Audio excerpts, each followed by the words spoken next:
देखिए भाई, आज हम जो है पहले डाउट ले लेते हैं। ये जो एक्सरसाइज हमारी टेंजेंट नॉर्मल की चल रही है, इसमें हमने 6.3 में 13 क्वेश्चन का आपका डाउट आया है। इसको देखते हैं क्या कहता है ये डाउट। ये 13 क्वेश्चन में कहा गया है find points on the curve. ये कर्व है, आपको पॉइंट निकालने हैं, जबकि टेंजेंट जो है इस कर्व से रिगार्डिंग एक टेंजेंट बनेगी। वो टेंजेंट जो है पैरेलल टू एक्स एक्सिस होगी। ठीक है, तो पहले फर्स्ट वाला पार्ट को कर रहे हैं हम। तो फर्स्ट वाले पार्ट को देखेंगे कैसे करेंगे। ये हमारे पास एक्सरसाइज है 6.3 एंड जो डाउट में हमारा आया है क्वेश्चन वो है क्वेश्चन नंबर 13। तो हमारा जो क्वेश्चन था उसमें दे रखा था x² / 9 plus y² / 16 is equal to 1। ये आपके सामने क्वेश्चन है, ठीक है ना। ओके, यही क्वेश्चन है। तो इस क्वेश्चन के अकॉर्डिंग चलेंगे तो सबसे पहला तो हम इस क्वेश्चन में डिफरेंशिएशन कराएंगे विद रिस्पेक्ट टू x। तो ये हो जाएगा आपके पास 2x divide by 9 plus 2y divide by 16 into में dy/dx। अब मुझे बताइए इज इक्वल टू 0। क्या आपको डिफरेंशिएशन में तो कोई डाउट नहीं है? डिफरेंशिएशन तो समझ में आ गया। अब आप यहाँ से dy/dx की वैल्यू निकालेंगे। तो dy/dx में क्या करेंगे आप ये राइट साइड में लेके जाएंगे संख्या को। तो ये आ जाएगा आपके सामने माइनस का 2x/9 इंटू में, फिर उसके बाद आप नीचे वाली संख्या को ऊपर और ऊपर वाली संख्या को नीचे लेके जाएंगे, यानी कि आप क्रॉस मल्टीप्लाई कर देंगे इधर। तो कितना हो जाएगा ये आपका आ जाएगा यहाँ पर 16/2y। ओके, नाउ 2 से 2 कैंसिल दिख रहा है आपको होता हुआ, और जो बचेगा वो आपके सामने क्या बचेगा, देखिए ये बचेगा आपके सामने dy/dx is equal to minus 16x/9y। अब कहता है tangent is parallel to x axis. तो बेटा टेंजेंट अगर एक्स एक्सिस के पैरेलल है, इसका मतलब dy/dx बराबर क्या बताया था मैंने, 0। तो जरा वैल्यू निकालिए, ये लो यहाँ से वैल्यू निकाल के दिखाओ। आप इसकी मल्टीप्लाई कराएंगे तो x की वैल्यू कितनी आ जाएगी, 0 आ जाएगी। अब ये x की वैल्यू 0 को पुट करेंगे इन फर्स्ट, यानी कि इसमें, तो आपकी y की वैल्यू आएगी। जल्दी से रखिए, इसे सॉल्व करिए। इसे रखने के बाद ये हो जाएगा 0/9 plus y² / 16 is equal to 1। Okay, now y² की वैल्यू कितनी हो जाएगी, y² 16 और y की वैल्यू हो जाएगी ±4।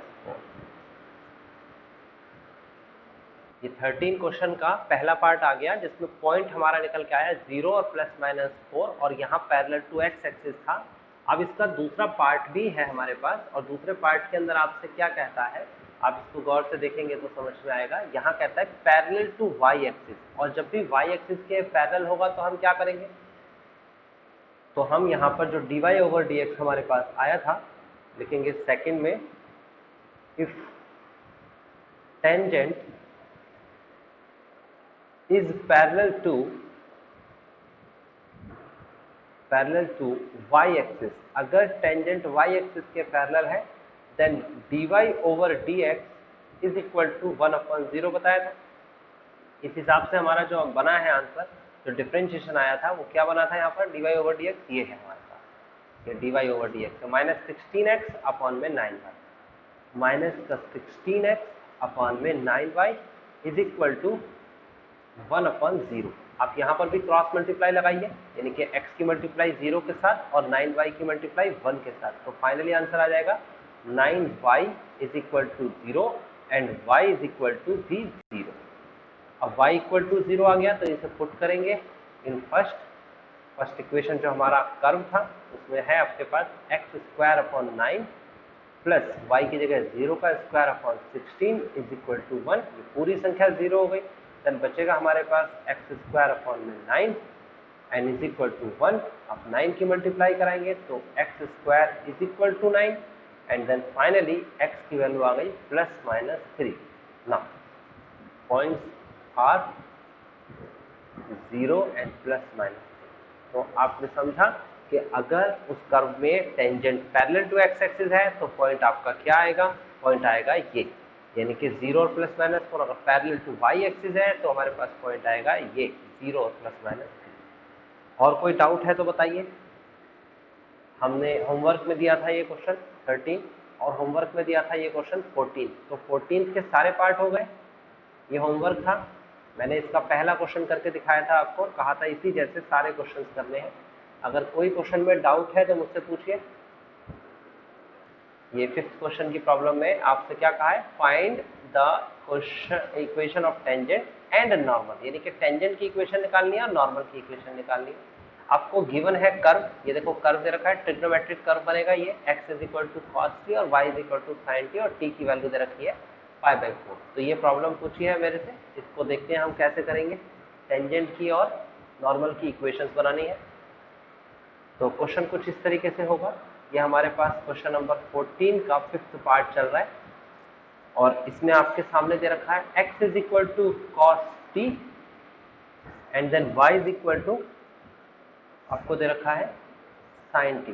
x is equal to cos t, y is equal to sine t और t की वैल्यू दे रखी है π/4। ना अभी फिलहाल तो हमें डिफरेंशिएशन करना है, तो आप डिफरेंशिएशन कैसे करेंगे, पैरामेट्रिक डिफरेंशिएशन आपने जरूर पढ़ा होगा। Differentiation with respect to t करेंगे, यानी x का डिफरेंशिएशन कराएंगे और t के रेस्पेक्ट में कराएंगे, तो ये आ जाएगा cos t का डिफरेंशिएशन माइनस का sin t। उसके बाद आप डिफरेंशिएशन कराएंगे विद रिस्पेक्ट टू t, तो ये हो जाएगा dy/dt इज इक्वल टू, ये हो जाएगा cos t। ये डिफरेंशिएशन आपको आना चाहिए। तो फाइनली पैरामेट्रिक फॉर्म ये कहती है dy/dx इज इक्वल टू होता है dy/dt डिवाइड बाय dx/dt। तो आप इसे सॉल्व करेंगे तो dy/dt की वैल्यू cos t है और dx/dt की वैल्यू माइनस का sin t है। तो cos अपॉन साइन होता है माइनस का cot t, ये आ गया आपके पास dy/dt। अब आपको स्लोप निकालना है। आप लिखेंगे स्लोप ऑफ टेंजेंट, मैंने बताया था स्लोप ऑफ टेंजेंट यानी कि m बोला जाता है इसे, और ये होता है dy/dt या dx, सॉरी dy/dx और एट t की वैल्यू दे रखी है आपको π/4। तो t की वैल्यू π/4 रख देंगे, यहाँ पर रखेंगे तो ये आ जाएगा आपके सामने क्या, यही लिख देता हूँ मैं, माइनस का cot π/4 और π/4 की वैल्यू क्या होती है, π/4 की वैल्यू होती है 1, है ना, cot π/4। तो माइनस का 1 आ जाएगा, ये स्लोप आ गया। हमें स्लोप चाहिए होता है तो स्लोप मिल गया। अब हमें पॉइंट चाहिए होगा, पॉइंट नहीं दे रखा है लेकिन उसकी सिचुएशन दे रखी है, और वह सिचुएशन क्या है देखिए, ये है आपके सामने x की value in the form of t और y की value in the form of t और t की वैल्यू भी दे रखी है। तो हमें तो x और y चाहिए, तो हम लिखेंगे x is equal to cos t, put करेंगे t is equal to π/4। Now x is equal to हो जाएगा cos π/4। तो cos π/4 की वैल्यू 1/√2 आती है, ये आपको पता होना चाहिए। x की वैल्यू हमें मिल गई। y is equal to sine t, then put करेंगे t इज इक्वल टू π/4, तो y इज इक्वल टू हो जाएगा साइन π/4 और साइन π/4 की वैल्यू होती है 1/√2। ओके, ये बात समझ में आ गई होगी। नाउ आगे बढ़ते हैं, तो हमारे पास पॉइंट, पासिंग पॉइंट भी मिल गया और वो पॉइंट है हमारे पास 1/√2 और 1/√2 और स्लोप ऑफ टेंजेंट भी मिल गया माइनस का 1। कोई ऑब्जेक्शन, समझ में नहीं आया तो बताइए, किसी बच्चे को अगर समझ नहीं, देन आपको पॉइंट और स्लोप है आपके पास। अब आपसे पूछा जा रहा है इक्वेशन ऑफ टेंजेंट निकालिए, इक्वेशन ऑफ टेंजेंट।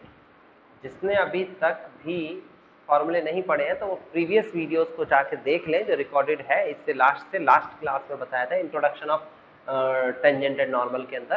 तो वहाँ फॉर्मूले देखिए, उस फॉर्मूले में ये फॉर्मूला मिलेगा y minus y1 is equal to m bracket of x minus x1। ये इक्वेशन ऑफ टेंजेंट होती है। इसमें x1 की वैल्यू जो है वो ये है, y1 की वैल्यू ये है और स्लोप आपके सामने है।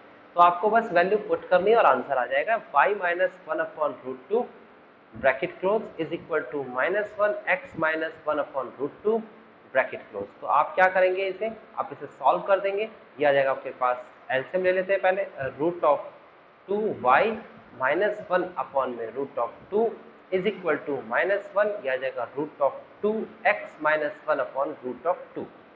नाउ जब हमने इसे सॉल्व करेंगे आगे तो इसे क्या लिखेंगे हम, √2 से √2 कैंसिल और नेक्स्ट स्टेप होगा √2y minus 1 is equal to minus का √2x प्लस का 1, लेफ्ट साइड में लेके आ जाएंगे सारी वैल्यूज को, तो √2x प्लस √2y और माइनस का 2 is equal to 0। I think ये फॉर्म का आंसर होना चाहिए। या फिर आप ऐसा और कर सकते हो, आप इससे बेटर कर सकते हो। वैसे तो वो बेटर क्या होगा आपके सामने, वो होगा आप √2 ही हटा दो इसमें से, divide by √2, divide by √2 both side, तब भी आंसर आ जाएगा। तो क्या आ जाएगा, x प्लस वाई माइनस का, और √2 से डिवाइड करेंगे तो क्या आ जाएगा, यहाँ पर √2 से √2 कैंसिल हो जाएगा, माइनस का √2 इज इक्वल टू 0। लो, मैंने एक स्टेप और आगे तक कर दिया। तो किसी को डाउट है इसमें तो बताइए, और अगर डाउट नहीं है तो आपको इक्वेशन ऑफ नॉर्मल निकालनी है। इक्वेशन ऑफ टेंजेंट मैंने निकाल दी है, इक्वेशन ऑफ नॉर्मल आपको निकालनी है। ठीक है, इक्वेशन ऑफ नॉर्मल में क्या करना है, इक्वेशन ऑफ नॉर्मल में आपको कुछ इस तरीके से करना है। फॉर्मूला मैं लिख देता हूं, इक्वेशन ऑफ नॉर्मल, और ये है आपके सामने y minus y1 is equal to minus 1 upon m x minus x। आपको y1 की वैल्यू भी पता है 1 अपॉन √2, आपको m की वैल्यू भी पता है -1 आई है, और x माइनस 1 अपॉन √2।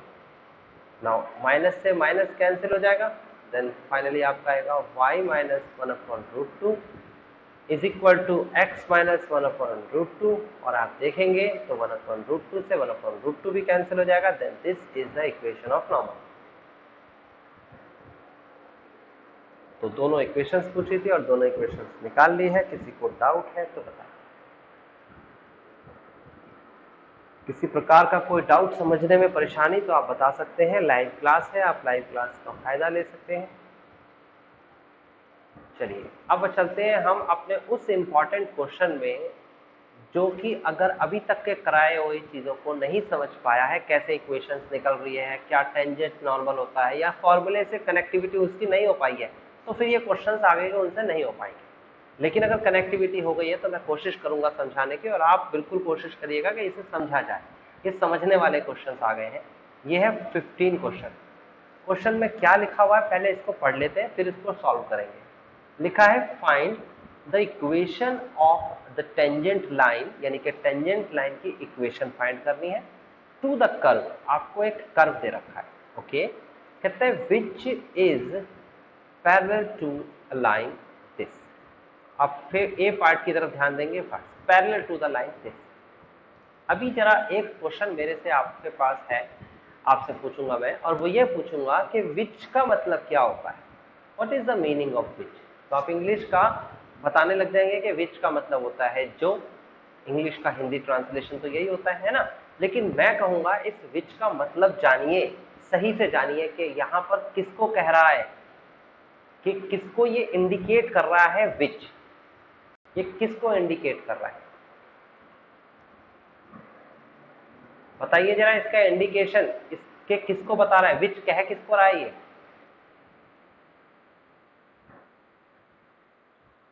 मैंने क्या कहा कि समटाइम्स आप ये कहोगे कि जैसे अभी आपने बताया मेरे को, मुस्कान ने क्या कहा कि which indicate by this line, wrong, ये तो नहीं है। कोई कह रहा है which indicate by the curve, wrong, ये भी नहीं है।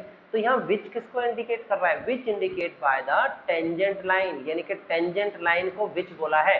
चलो विच को मैं काट देता हूं, यहाँ पर दोबारा से लिखता हूं टेंजेंट लाइन। क्या लिखता हूं, टेंजेंट लाइन। अब इस क्वेश्चन का मतलब क्या हुआ, कहता है फाइंड करना है equation of tangent line to the curve, है ना। कर्व से बन रही है, ये तो पता है इन्हें कि एक कर्व है उससे एक टेंजेंट लाइन बन रही है, ये फाइंड करनी है ना। उसके बाद ये क्या कहता है, कहता है विच को काट ही दिया मैंने, विच को तो मैंने काट दिया, मैंने लिखा है टेंजेंट लाइन। तो क्या पढ़ना है आपको, tangent line is parallel to the line this. अब मेरी बात समझ में आई क्या नहीं आई, क्लियर होना चाहिए बिल्कुल। देखो ये आपके सामने एक कर्व है, और ये बना दी मैंने इसमें टेंजेंट लाइन, ठीक है। आई थिंक आपको समझ में आ गया। ये टेंजेंट लाइन की इक्वेशन, ये टेंजेंट जो है, इस टेंजेंट को मुझे फाइंड करना है, और इस टेंजेंट के पैरेलल, देखो विच का मतलब आप समझना यहाँ पर, विच का मतलब क्या हुआ, विच का मतलब हुआ टेंजेंट। तो टेंजेंट के पैरेलल यानी टेंजेंट के पैरेलल एक दूसरी लाइन दे रखी है, तो यानी कि मैं ऐसे एक पैरेलल लाइन बना दूंगा, वो कहीं भी हो सकती है, इस तरफ भी उस तरफ भी। ये लाइन की इक्वेशन आपको गिवन है 2x - y + 9 बराबर। तो आपको समझ में आया कि सिचुएशन चल क्या रही है और किसने वो सिचुएशन बदल दी। अगर आप अपने माइंड में इस विच का मतलब नहीं निकाल पाए तो फिर आपको समझ ही नहीं आएगा कि कहानी कहाँ जा रही है। चलो अब इस क्वेश्चन को हम सॉल्व करते हैं। मैंने कहा है कि ये क्वेश्चंस ऐसे हैं कि बच्चे अगर रटना चाहें तो रट भी सकते हैं और समझना चाहें तो समझ भी सकते हैं, लेकिन रटा हुआ ज्ञान कुछ समय तक चलेगा और समझा हुआ ज्ञान आपको कोई भी क्वेश्चन करा सकता है। तो मैं समझाने की कोशिश करूंगा, आपकी मर्जी है आप रटें या समझें। क्या दे रखा है y² - का 2x + का 7 और दूसरी तरफ दे रखा है आपको एक लाइन 2x और माइनस का 2x - का y + का 9 = 0। नाउ मैं इसको एकदम परफॉर्म करके दिखाऊंगा क्या कह रहा है। ये एक कर्व दे रखा है, किसी भी टाइप का कर्व हो सकता है, मेरे को उसका एक साइड लेना है उसका, फिर इससे बना हुआ कर्व, और उसके बाद मैंने एक टेंजेंट लाइन लिखनी है और ये है वो टेंजेंट लाइन। ओके, थोड़ा एडजस्ट कर लेना। ये आपके सामने है टेंजेंट लाइन जिसको मुझे फाइंड करना है, ठीक है ना। और मुझे कहा गया है कि इस टेंजेंट लाइन के parallel which is parallel to, तो टेंजेंट लाइन के ना, तो टेंजेंट लाइन के पैरेलल एक दूसरी लाइन है जिसकी इक्वेशन ऑलरेडी इसने दे रखी है और वो है 2x - का y + 9 = 0। कर्व दे रखा है, ये कर्व की इक्वेशन दे रखी है y = x² - का 2x + का 7 और फाइंड करना है हमें ये टेंजेंट। तो बेटा आपको मैं एक बात बिल्कुल सिंपल बता दूं कि स्टार्टिंग कैसे करनी है। स्टार्टिंग ऐसे करनी है कि हमें टेंजेंट फाइंड करना है बच्चे, टेंजेंट। तो जो भी कभी लाइन फाइंड करनी होगी ना, देखो अगर आपसे कहता है फाइंड करना है लाइन, ये 11th में भी था, लाइन की इक्वेशन, आपको लाइन की इक्वेशन फाइंड करनी है। तो अगर लाइन की इक्वेशन कभी भी फाइंड करनी होगी ना, आपको सिर्फ दो बातें याद रखनी है, सिर्फ दो बातें, कि लाइन की इक्वेशन जब ही आ सकती है जब उस लाइन का पासिंग पॉइंट गिवन हो, पासिंग पॉइंट। और दूसरी बात आपको ये याद रखनी है कि उस लाइन का आपको स्लोप गिवन हो। अगर ये दो वैल्यूज आपको गिवन है तभी आप लाइन निकाल सकते हो। यानी कि अब आप अपना एफर्ट इक्वेशन निकालने पे मत लगाना, यानी कि आपसे पूछा गया टेंजेंट की इक्वेशन, तो आप इक्वेशन फाइंड करने पर अपना एफर्ट नहीं लगाएंगे, आप एफर्ट लगाएंगे किस पर, कि इस लाइन से, यानी कि ये जो लाइन दे रखी है, ये आपके सामने दिख रही है आपको लाइन, ये देखो मैं इंडिकेट कर रहा हूँ, ये लाइन जो दे रखी है, इस लाइन से पासिंग पॉइंट कैसे निकाला जाए, हाउ, और स्लोप कैसे निकाला जाए। तो देखो एक का जवाब यानी स्लोप निकालने का जवाब तो मुझे मिल गया, कैसे, कि मुझे इस लाइन के, जिस लाइन को मुझे फाइंड करना है, ये वाली लाइन, इसके पैरेलल एक लाइन दे रखी है और वो लाइन ये है। तो अगर मैं इस लाइन से स्लोप निकाल पाया तो वही स्लोप मेरा टेंजेंट का हो जाएगा। जो स्लोप मेरा इस लाइन से होगा वही स्लोप मेरा टेंजेंट का होगा। क्यों? क्योंकि इसने कहा ये दोनों सिचुएशन क्या है, ये दोनों लाइंस पैरेलल की सिचुएशन में, और पैरेलल में स्लोप्स इक्वल होते हैं। चलो एक जिम्मेदारी तो मेरी हट गई, बस स्लोप निकालना है और दूसरे का स्लोप बन जाएगा। अब आते हैं दूसरी जिम्मेदारी के पास, यानी कि हम ये देखते हैं कि कैसे हम इस लाइन का पासिंग पॉइंट निकालेंगे। किस लाइन का पासिंग पॉइंट निकालेंगे?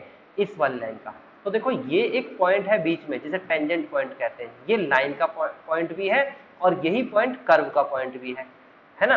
एक चीज तो ये पता लगी। दूसरा, कर्व का अगर मैं डिफरेंशिएशन करता हूं, डिफरेंशिएशन dy/dx, तो वो बराबर होगा इस टेंजेंट के, होगा कि नहीं होगा, इस टेंजेंट के, टेंजेंट, क्योंकि कर्व का अगर इस पॉइंट पर मैं डिफरेंशिएट करूंगा, एट दिस पॉइंट, पॉइंट ये है ये वाला, तो यानी कि वो लाइन और ये लाइन दोनों बराबर हो जाएगी और इससे हमारे पास निकल के आएगी x की वैल्यू, उठा के रखेंगे फर्स्ट में तो निकल के आएगी y की वैल्यू, यानी कि हमें पॉइंट भी मिलता हुआ दिख रहा है, हमें स्लोप भी मिलता हुआ दिख रहा है।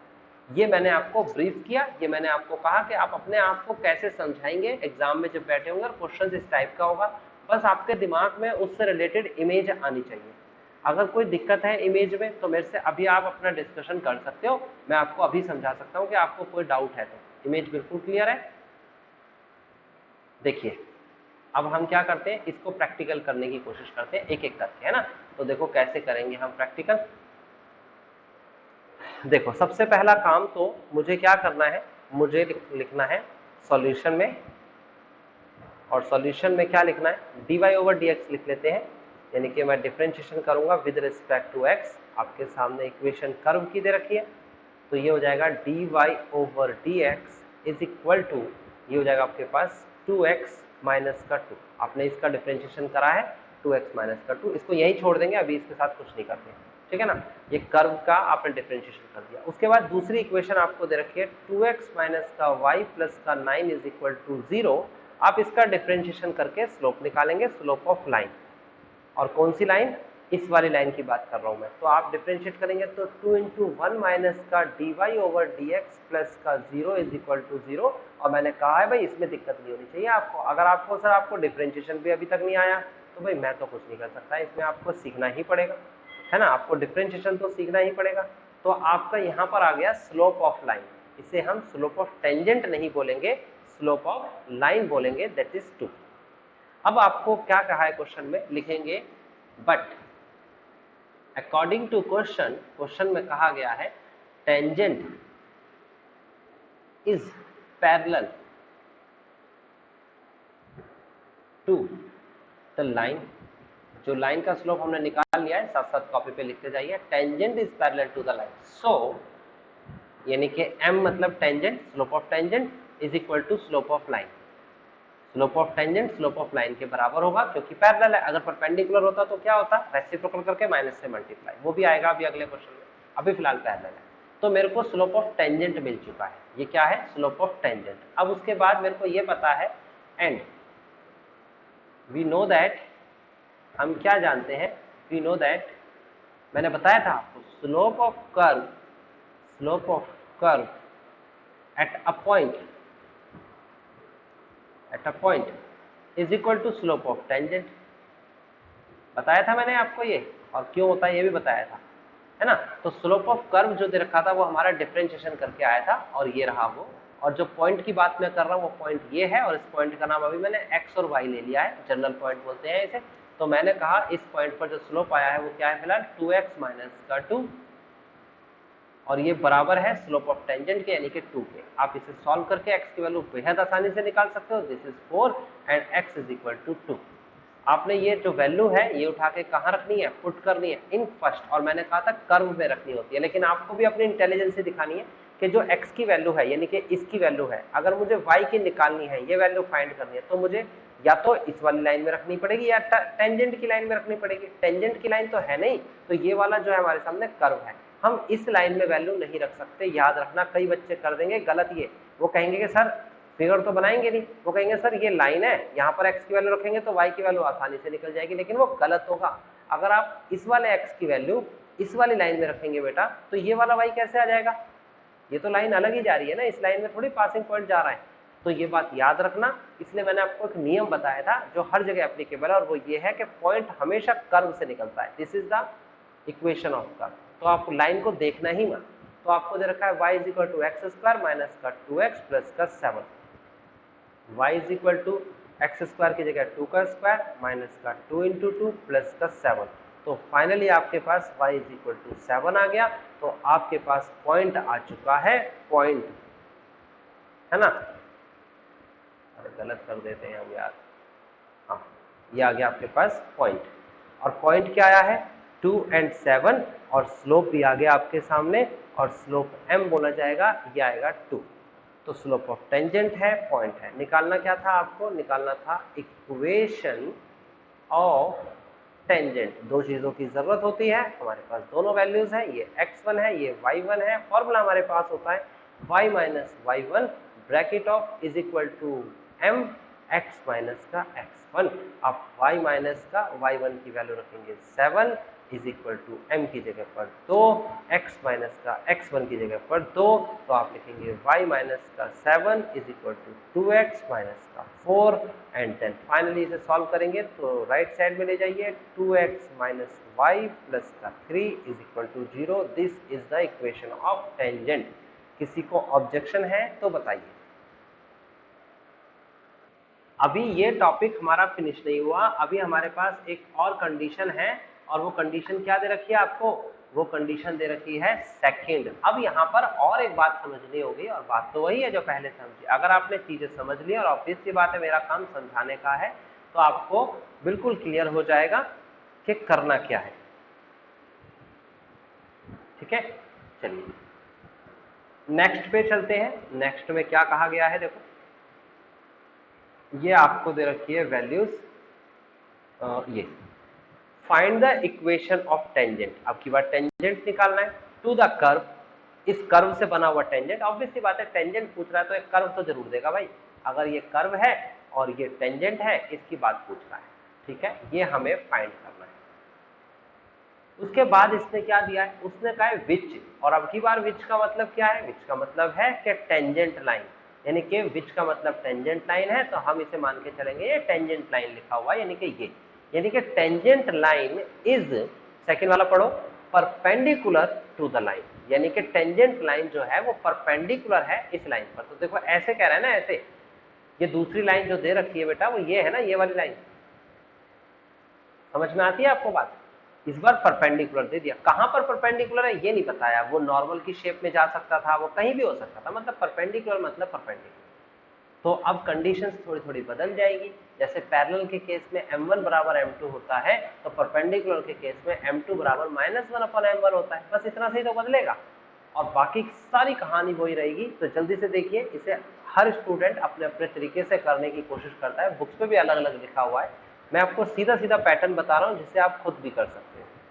आपको क्या दे रखा है, एक कर्व दे रखा है, उसके बाद आपको क्या दे रखा है, एक टेंजेंट दे रखा है, ये है, और आपको टेंजेंट फाइंड करना है ना, आपको ये टेंजेंट जो है ये फाइंड करना है। ओके, यहां तक का काम हमें समझ में आता है। उसके बाद यहां क्या रखा है, कर्व की इक्वेशन दे रखी है, मैं भी लिखूंगा कर्व की equation, y is equal to, ये कर्व है, कर्व आपको साफ साफ दिखता है, लिखने की जरूरत वैसे है नहीं, लेकिन फिर भी लिख दिया, y is equal to x square minus का 2x प्लस का 7, और उसके बाद आप देखेंगे तो इस टेंजेंट पर एक लाइन नॉर्मल, मतलब परपेंडिकुलर बना रही है, नॉट नॉर्मल, नॉर्मल जब बनाएगी जब यहाँ से गुजरेगी, अभी तो हमें बताया नहीं कहाँ से गुजर रही है, तो ये लाइन यहाँ से गुजर रही है, कहीं से भी गुजार सकते हो उस लाइन को। तो ये लाइन का नाम दे रखा है 5y माइनस का 15x इज इक्वल टू 13। तो यहाँ तक कि मेरे को सारी सिचुएशन समझ में आती है। मुझे दो वैल्यूज चाहिए होती हैं जब भी मुझे इक्वेशन ऑफ टेंजेंट निकालना होगा, ये लाइन की इक्वेशन निकालनी होगी, तो वो दो वैल्यूज क्या है, एक तो पॉइंट चाहिए जो कि ये पॉइंट बनेगा, पासिंग पॉइंट, फिलहाल एक्स वाई है। दूसरा मेरे को क्या चाहिए, दूसरा मुझे स्लोप चाहिए, और स्लोप कैसे निकलेगा वो भी देखते हैं। तो देखिए, सबसे पहला काम तो मैं इक्वेशन ऑफ लाइन लिखूंगा, 5y माइनस का 15x इज इक्वल टू 13, मैं इसका डिफ्रेंशिएशन कराऊंगा, या फिर y is equal to mx plus c भी लिख सकते हो, वो मर्जी है। लाइन से स्लोप कैसे निकलता है वो मैंने बता दिया आपको। 5 एक कांस्टेंट है, y का डिफरेंशिएशन dy ओवर dx होता है, माइनस का 15 एक कांस्टेंट है, x का डिफरेंशिएशन 1 होता है, इज इक्वल टू 0। नाउ अगर हम इसे सॉल्व करेंगे तो dy over dx is equal to आ जाएगा 15, राइट साइड में जाएगा, पॉजिटिव का 15 होगा, और डिवाइड बाय 5 होगा, तो फाइनली 3 होगा। मैंने थोड़ा शॉर्टकट कर दिया, आप इसे एडजस्ट कर लेना, नहीं समझ में आए तो पूछ सकते हो। स्लोप ऑफ लाइन कितना आया, slope of line, given line जो हमें लाइन दे रखी थी उसका स्लोप आया ये, है ना, दिस इज 3। अब स्लोप ऑफ लाइन दे रखा है तो हमें क्या कहता है, हम कहेंगे according to question slope of tangent, slope of tangent, यानी कि जो टेंजेंट का स्लोप है is equal to -1 upon slope of line होगा। अब क्यों होगा भाई, ये वाला कंडीशन कहां से समझ लिया हमने, क्योंकि दोनों के बीच में परपेंडिकुलर का रिलेशन है ना, इसका स्लोप तो दे रखा है हमें 3, और इसका स्लोप हमें चाहिए, हमें तो टेंजेंट निकालना है ना, टेंजेंट का स्लोप चाहिए, तो क्या हो जाएगा -1 अपॉन स्लोप ऑफ लाइन। और ये कंडीशन कौन सी होती है, हम इसे लिख सकते हैं because in perpendicular condition, in perpendicular condition. ठीक है, तो आगे बढ़ जाते हैं। स्लोप ऑफ टेंजेंट जिसको हम m बोलते हैं जनरली, और m से इंडिकेट करते हैं, स्टैंडर्ड है, वो हो जाएगा -1/3, this is called the slope of tangent, ये स्लोप ऑफ टेंजेंट आ गया। मैंने कहा दो वैल्यूज की जरूरत पड़ती है किसी भी लाइन को निकालने के लिए, एक स्लोप और दूसरा पॉइंट। स्लोप तो आ चुका है, अब पॉइंट के लिए हमें कर्व दे रखा था, कर्व क्या दे रखा है आपको, एक्स स्क्वायर माइनस का 2x प्लस का 7, आप इसका डिफरेंशिएशन कराएंगे तो लिखेंगे differentiation with respect to x, तो ये हो जाएगा dy over dx is equal to 2x minus का 2x का डिफरेंशिएशन 1 और 7 का 0। तो फिलहाल slope of curve at a point, एक पॉइंट है और पॉइंट क्या दे रखा है, x और y, हमने जनरल पॉइंट लिया है और इस पर स्लोप क्या आया हमारा, स्लोप आया 2x माइनस का 2, कोई ऑब्जेक्शन नहीं होना चाहिए। स्लोप ऑफ टेंजेंट भी हमारे पास है, slope of curve at a point भी है, तो हम कहेंगे वी नो दैट, हमें तो बताया है, वी नो दैट। और क्या बताया है, स्लोप ऑफ कर्व अगर हम बनाते हैं एट अ पॉइंट, एक पॉइंट पर, है ना, जो कि फिलहाल x और y है, तो वो बराबर हो जाता है अपने आप ही स्लोप ऑफ टेंजेंट के, उस पार्टिकुलर से बनता हुआ टेंजेंट होगा उसके बराबर। तो इसका मतलब कि 2x माइनस का 2 बराबर -1/3 हो जाएगा, और उसके बाद हम इसे सॉल्व करेंगे तो ये हो जाएगा 2x is equal to -1/3 plus का 2, finally 2x is equal to minus का, ये हो जाएगा प्लस का हो जाएगा ना, -1 प्लस 6/3, and this is x is equal to 5/6। किसी को ऑब्जेक्शन नहीं होना चाहिए, और पुट करेंगे इस वैल्यू को in first equation, and first equation is the equation of curve. तो y इज इक्वल टू क्या दे रखा था फर्स्ट इक्वेशन में, x² माइनस का 2x प्लस का 7, आप लिखेंगे y इज इक्वल टू, और यहाँ पर वैल्यू हो जाएगी 5/6 का स्क्वायर माइनस का 2, 5/6 प्लस का 7। आप इसे सॉल्व करना शुरू कर देंगे तो हो जाएगा y is equal to 25/36 minus का 10/6 प्लस का 7/1। एलसीएम लेंगे 36 आएगा, 25 माइनस का 60 और प्लस का 7×42 2 4 और 7 किया 21 और 4 25। अब जल्दी से मुझे बताइए इसका आंसर क्या आएगा, इसे घटाने के बाद कितना बनेगा। यहाँ पर आंसर बताएंगे मेरे को, और पॉइंट हमारे सामने आ गया, जल्दी से बताएंगे। 217, ठीक है, तो ये आ जाएगा 217/36, ये पॉइंट आ गया, और स्लोप m की वैल्यू कितनी आई है, -1/3, ये स्लोप आ गया। अब जो पूछता है, जैसे पूछता है निकाल दीजिए। तो इक्वेशन ऑफ टेंजेंट वो हमारे सामने है y माइनस y1 217/36 और bracket of is equal to -1/3 x minus 5/6। I think आप इसे सॉल्व कर लोगे, मैं इसे सॉल्व नहीं कर रहा हूँ, मैच कर लेना, आंसर आ जाएगा। कोई ऑब्जेक्शन है तो बताइए, और ऑब्जेक्शन नहीं है तो अगले क्वेश्चन आसान है। सिर्फ 15वां क्वेश्चन इंपॉर्टेंट इसलिए था क्योंकि ये बहुत ही अच्छा, मतलब इसमें आपको वो बेस समझना ही पड़ेगा, बिना समझे आप करोगे तो कर तो सकते हो समटाइम्स, लेकिन समटाइम्स उलझ भी सकते हो, है ना। ये रिकॉर्डेड वीडियो है, अगर इस क्वेश्चन में आपको कोई डाउट होता है, समझ नहीं आता, इसे दोबारा जरूर देखिएगा, क्योंकि ये इकलौता क्वेश्चन ऐसा है जिसको मैं इंपॉर्टेंट की कैटेगरी में रखता हूँ अभी तक के सारे क्वेश्चन में से, ठीक है ना, जितने आए हुए हैं। अब 16 क्वेश्चन की बात कर लेते हैं बच्चे, तो 16 क्वेश्चन पढ़िए तो आसान है, मजाक है ये सारे क्वेश्चन। कहता है शो करके दिखाना है कि टेंजेंट टू द कर्व, इस कर्व से बना tangent at the point, obviously बात है टेंजेंट बनेगा किसी कर्व से तो किसी पॉइंट को लेकर ही तो बनेगा, तो इस पॉइंट से बनाओ और इस पॉइंट से बनाओ, और दोनों के दोनों पैरेलल होने चाहिए, ऐसा शो करके दिखाना। तो ठीक है, कर लेते हैं शो, कितना आसान है, मैं यही कर देता हूँ। आप इसका डिफ्रेंशिएशन करेंगे तो क्या आएगा, 21x² आएगा कि नहीं आएगा, बताओ, किसी को ऑब्जेक्शन है तो। आप x की जगह पर, पहले x की जगह पर 2 रखिए, आंसर आएगा यहाँ पर, फिर x की जगह पर -2 रखिए, आंसर आएगा यहाँ पर, और दोनों आंसर सेम आएंगे। अगर सेम आएंगे तो इसका मतलब स्लोप इक्वल है, और स्लोप इक्वल है तो वो कंडीशन क्या है, पैरेलल है, और हमने शो कर दिया। इतना सही तो काम था। डिफरेंशिएशन करो, x की वैल्यू 2 रखो, x की वैल्यू m1 आएगा निकल के, x की वैल्यू -2 रखो, m2 आएगा निकल के। कितना आसान है। कोई ऑब्जेक्शन है तो बता दो। 16 में नहीं है ना कोई ऑब्जेक्शन। नेक्स्ट क्वेश्चन पे चलते हैं। 17 क्वेश्चन में कहता है find the points on the curve, इस कर्व से रिलेटेड पॉइंट बनाने हैं। कहता है which the slope of tangent is equal to the y coordinate of the point. क्या बोला इनने, slope of tangent is equal to y coordinate, y coordinate है ना। तो बेटा y कोऑर्डिनेट क्या दे रखा है जरा बताओगे। y कोऑर्डिनेट मतलब y की वैल्यू क्या दे रखी है, y की वैल्यू दे रखी है x3, ये रहा x3। और बेटा स्लोप ऑफ टेंजेंट कैसे निकलता है, इसका डिफरेंशिएशन कर दो।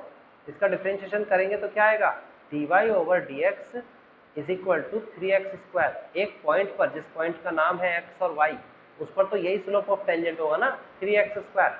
बताओ किसी को ऑब्जेक्शन है तो? ये क्वेश्चन में दे रखा था इतना हिस्सा और ये मैंने निकाला, बस ये आंसर आ चुका है। आप इसे एक तरफ लेके जाएंगे और इसे एक तरफ लेके जाएंगे तो हो जाएगा 3x² माइनस का x³ is equal to 0, x² common 3 minus का x इक्वल टू 0, एक बार x की वैल्यू 0, एक बार x की वैल्यू 3, एक बार y की वैल्यू 0, एक बार y की वैल्यू 27। देखो y की जगह पर वैल्यू रख दो, ये है y की value, y is equal to x³, यहाँ रख दो x की जगह वैल्यू, तो क्या हो जाएगा, एक बार पॉइंट बराबर 0 0 और एक बार पॉइंट बराबर 327। देखो यहीं पर आंसर आ गया, इसको कहीं और करने की जरूरत नहीं है, मैंने 17 क्वेश्चन करा दिया है आपको। कोई डाउट है तो पूछ सकते हो, है कोई डाउट? नेक्स्ट क्वेश्चन के पास चले तो नेक्स्ट क्वेश्चन है क्वेश्चन नंबर 18, और क्वेश्चन नंबर 18 आपका होमवर्क है और ये बहुत ही अच्छा होमवर्क है और मैं देखूंगा चैलेंजिंग क्वेश्चन है। देखते हैं कि कौन स्टूडेंट इसे करता है। y की वैल्यू दे रखी है, कहता है सारे पॉइंट्स निकालने जबकि tangent passes through the origin. जब तक इसकी फिगर नहीं बनाने की सोचोगे, जब तक इसे करने की कोशिश नहीं करोगे ऐसे, तब तक नहीं हो पाएगा। अच्छा क्वेश्चन है, 15वां क्वेश्चन भी अच्छा क्वेश्चन मानता हूं मैं, क्योंकि बहुत अच्छे इसमें टर्न्स थे, और 18 क्वेश्चन भी एक अच्छा क्वेश्चन मानता हूँ। 19 और 20 मजाक है, आप करते चले जाइए। कहता है find the point on the curve. इस कर्व का पहले डिफरेंशिएशन करके dy/dx निकालिए, और उसके बाद कहता है tangent parallel to x axis, और मैंने बताया था अगर टेंजेंट x एक्सिस के पैरेलल होता है तो dy/dx बराबर 0, x की वैल्यू आएगी, उठा के रख देना इस इक्वेशन में, y की वैल्यू आएगी और वो बन गया पॉइंट, आंसर आ जाएगा सीधा सीधा। नेक्स्ट क्वेश्चन ऐसे करेंगे जैसे 14th क्वेश्चन किया था, find the equation of normal, जबकि पॉइंट दे रखा है, कर्व दे रखा है। 14 क्वेश्चन देख सकते हो, आपको कर्व दे रखा है, पॉइंट दे रखा है, कर्व दे रखा है, पॉइंट दे रखा है। जैसे भी कर्व और पॉइंट सॉल्व करने आते हैं, है ना, तो वो क्वेश्चन नंबर 20 आराम से कर लेगा। आपका काम है इसे करके दिखाओगे, ये आपका होमवर्क है, ठीक है। नेक्स्ट क्वेश्चन ये भी आप करके दिखाओगे, और ये क्वेश्चन कैसे करना है मैं रेफरेंस दे देता हूँ। कहता है find the equation of normal, जबकि एक कर्व दे रखा है विच, और यहां पर भी विच का मतलब क्या हो गया, विच का मतलब हो गया, विच मतलब इक्वेशन ऑफ नॉर्मल, यानी कि normal are parallel to the line. Normal parallel है लाइन के, तो कैसा ग्राफ बनेगा, चलो चेक करते हैं। ये मेरे पास कर्व बनेगा, इसे मैं कर्व बोलूंगा, और वो कर्व होगा हमारे पास y is equal to x³ plus का 2x प्लस का 6। उसके बाद मैं एक टेंजेंट बनाऊंगा, ये टेंजेंट है, और इस पर एक नॉर्मल बनाऊंगा, ये नॉर्मल है ना। हमें नॉर्मल की इक्वेशन फाइंड करनी है, हमें नॉर्मल फाइंड करना है इस बार, पिछले बार टेंजेंट करना था 15वें क्वेश्चन में। और कहता है ये जो नॉर्मल है, इस नॉर्मल के पैरेलल है, विच का मतलब नॉर्मल, और नॉर्मल के क्या दे रखा है, इसने पैरेलल दे रखा है। नॉर्मल के पैरेलल कौन दे रखा है, एक लाइन दे रखी है, तो ये रही नॉर्मल के पैरेलल लाइन। देखिए ये मैंने नॉर्मल के पैरेलल में एक लाइन खींच दी, ये लाइन की इक्वेशन आपको क्वेश्चन में गिवन है, और वो क्वेश्चन में क्या है, वो है x plus 14y plus 4 is equal to 0। ये लाइन की इक्वेशन दे रखी है आपको। तो बेसिकली आप इससे निकालेंगे पहले स्लोप, और वही स्लोप बन जाएगा इसका स्लोप, ये m नाम दे देना, ये m1 नाम दे देना, है ना। लेकिन हमें नॉर्मल का स्लोप नहीं चाहिए होता, हमें टेंजेंट का स्लोप चाहिए होता है। तो टेंजेंट का स्लोप कैसे निकलेगा, -1/m1। टेंजेंट का स्लोप जो होगा और कर्व से बनी हुई टेंजेंट जो होगी वो दोनों इक्वल होती है। पॉइंट निकालना आपका काम, मैंने बता दिया है। स्लोप आपके सामने m1 है, पॉइंट आपके सामने p है। आप इक्वेशन निकाल के आंसर मैच करके दिखाएंगे। जिसको समझ नहीं आएगा उसे अगली क्लास में मैं समझाऊंगा। हिंट इसलिए दे रहा हूं क्योंकि मैंने पढ़ा दिया है पहले ही कि कैसे करना है। ये क्वेश्चन की रेफरेंस आपको पता लग गई, 15 क्वेश्चन की तरह होगा, बस इसमें नॉर्मल पूछा है। नेक्स्ट क्वेश्चन बिल्कुल आसान है, इसकी रेफरेंस है 14th क्वेश्चन। 14th क्वेश्चन में क्या कहा गया है कि एक कर्व दे रखा है और एक पॉइंट दे रखा है, आपको इक्वेशन ऑफ टेंजेंट और नॉर्मल दोनों निकालनी है। ऐसा 14 क्वेश्चन में था। तो आप इस कर्व का डिफरेंशिएशन कराओ, इस वैल्यू को उठा के x और y की जगह रखो, स्लोप निकल के आएगा, स्लोप और पॉइंट से निकल के आएगा टेंजेंट और नॉर्मल। ये क्वेश्चन मुझसे अभी मुस्कान ने पूछा था, ये क्वेश्चन मैं अगली क्लास में ही बताऊंगा। अच्छा क्वेश्चन है, इसे आप चाहे तो ट्राई कर सकते हैं, चाहे तो मैं ही कराऊंगा, इसको अभी छोड़ दीजिएगा। 24 आपको करना है, टेंजेंट और नॉर्मल की इक्वेशन निकालनी है। कर्व दे रखा है और पॉइंट दे रखे हैं, ये पासिंग पॉइंट कहलाएंगे। और इसका डिफरेंशिएशन करो, स्लोप की वैल्यू निकालो और ये पॉइंट है इससे निकालो टेंजेंट एंड नॉर्मल। जैसे 14 क्वेश्चन किया वैसे ही सेम करना है, बस संख्या नहीं है, कोई बात नहीं, घबराने की जरूरत नहीं है, निकाल के देखना, नहीं आएगा तो मैं बताऊंगा। नेक्स्ट क्वेश्चन भी आपको करना है, ये क्वेश्चन की रेफरेंस बताया था 15वें क्वेश्चन की तरह होगा, सेम क्वेश्चन है, इक्वेशन ऑफ टेंजेंट निकालना है, कर्व दे रखा है, विच का मतलब आपको पता लग गया tangent, tangent is parallel to the line. अभी मैंने पूरा सॉल्व करके दिखाया था 15 का ए पार्ट, ये सेम उसी तरीके से है, बस संख्याएं अलग अलग है और कुछ भी अलग नहीं है। स्लोप ऑफ नॉर्मल निकालना है, डिफरेंशिएशन करो और x की वैल्यू रखो, x की वैल्यू रखने के बाद m निकल के आएगा, स्लोप ऑफ नॉर्मल होता है -1/m। कहता है एक लाइन दे रखी है, एक कर्व दे रखा है, आपको बताना है ये लाइन और ये कर्व जो है, आप इसका डिफरेंशिएशन करो, इसका डिफरेंशिएशन करो, दोनों के स्लोप को इक्वल करके पॉइंट्स निकालना है आपको पॉइंट फाइंड करने के लिए करना है। 27 तक का मैंने हिंट भी दिया है, मैंने पूरा भी कराया है और आपको अब थोड़ी प्रैक्टिस करनी है। नेक्स्ट क्लास में मैं इसके डाउट्स बताऊंगा और इस टॉपिक को कंप्लीट करूंगा। आज की क्लास यहीं तक होती है, ठीक है ना। हिंट इसलिए दिया क्योंकि बिना प्रैक्टिस के मैथमेटिक्स नहीं आएगी, आपको प्रैक्टिस करनी ही पड़ेगी, सिर्फ देखने से मैथ्स नहीं आती।